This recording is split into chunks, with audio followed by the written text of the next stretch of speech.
Le Figaro Histoire, à la conquête du Groenland. Terre de glace, de légendes et d'explorateurs. À qui appartient vraiment le Groenland ? Des navigations des Vikings aux convoitises de Donald Trump, Le Figaro Histoire vous plonge dans l'histoire fascinante d'une île placée au carrefour des ambitions. Le Figaro Histoire, à la conquête du Groenland, en vente chez votre marchand de journaux.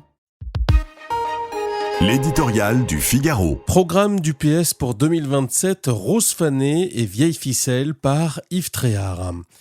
Un programme du PS, c'est un peu comme un Beaujolais nouveau. D'une livraison à l'autre, il a toujours à peu près le même goût. Il ne sent pas la banane, mais systématiquement la revanche sur les riches et le marché. Le projet pour un nouveau socialisme, en plus de 600 mesures que vient de sortir le parti d'Olivier Faure, ressemble donc trait pour trait aux 110 propositions de François Mitterrand en 1981. Des impôts et des taxes en veux-tu, en voilà pour plus de puissance publique.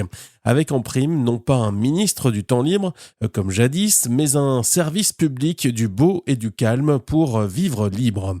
Cette piquette n'a pas de prix car elle n'est pas chiffrée, mais on peut déjà affirmer que, servie à notre pays, elle savonnerait un peu plus encore le toboggan de sa chute, celle d'une France prisonnière dans l'incapacité de se relever du trou de sa dette.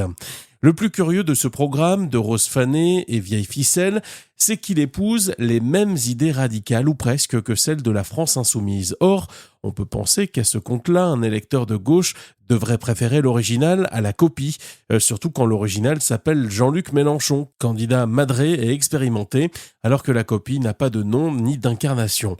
Et elle n'est pas près d'en avoir. Au Parti socialiste, les portes claquent comme dans une pièce de théâtre de boulevard. L'ambiance n'est pas à la camaraderie. Entre prétendants et courants, la discorde est totale sur la désignation du candidat. C'est à celui qui achèvera le mieux la primaire appelée de la petite gauche pour mieux la discréditer, prévue le 11 octobre avec les écologistes, mais pas tous, et quelques purgés de LFI.